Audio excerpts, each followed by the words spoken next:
L'étude de l'histoire de la Terre enregistrée dans les strates sédimentaires, stratigraphie, repose sur deux démarches méthodologiques, celle qui établit un découpage chronologique aussi détaillé qu'il est possible et celle qui permet de relier les dépôts contemporains ou d'âges différents entre des sites plus ou moins éloignés. Les moyens de corrélation, géochronologique, lithologique, paléontologique, n'ont pas une précision égale ni surtout un champ d'application identique. C'est pourquoi on a eu tendance à les hiérarchiser tant qu'on n'a pas compris que leur valeur dépend d'abord des conditions d'emploi. Corrélation locale ou à grande distance, corrélation précise ou approximative, à travers les continents ou les océans. Les corrélations géochronologiques, par la méthode des âges isotopiques, sont souvent considérées comme les seules valables. Il est vrai que, pour les sédiments métamorphisés, l'absence de fossiles conservés et la complexité des déformations en font le dernier recours, mais c'est oublier trop vite les limites de la méthode et, notamment, l'incertitude sur la signification de l'âge obtenu. L'usage des anomalies paléomagnétiques fournit, dans le cas des coulées sous-marines, des séquences tout à fait correspondantes d'un flanc à l'autre des dorsales océaniques. Leur étalonnage géochronologique permet une reconstitution précise des stades successifs de l'expansion des océans. Les corrélations lithostratigraphiques supposent que les mêmes dépôts se sont sédimentés de façon uniforme sur une assez vaste étendue, ce qui n'est que très rarement le cas. L'obliquité des faciès, la diversité des conditions de milieux contemporains sont un obstacle à l'emploi de la lithologie comme agent de corrélation rigoureux.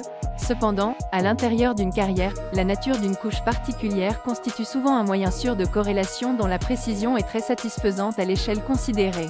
En revanche, la faible extension du dépôt de cette couche ne permettra pas de l'utiliser à l'échelle du bassin. La précision d'une phase climato-sédimentaire, biorexistasie, glaciation, est bien moindre, mais elle peut assurer une corrélation approchée, autrement impossible, entre bassins voisins.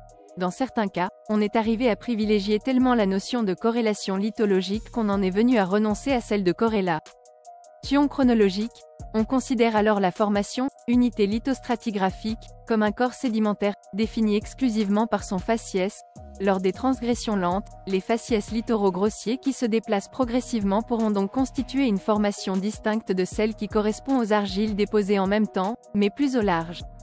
Les corrélations biostratigraphiques furent longtemps les seules admises en stratigraphie, chaque subdivision de l'histoire de la Terre étant caractérisée par sa faune ou sa flore propre, fruit toujours renouvelé de l'évolution biologique. Les fossiles permettaient non seulement de reconnaître les dépôts contemporains, mais aussi d'apprécier la position relative de dépôts d'âges différents.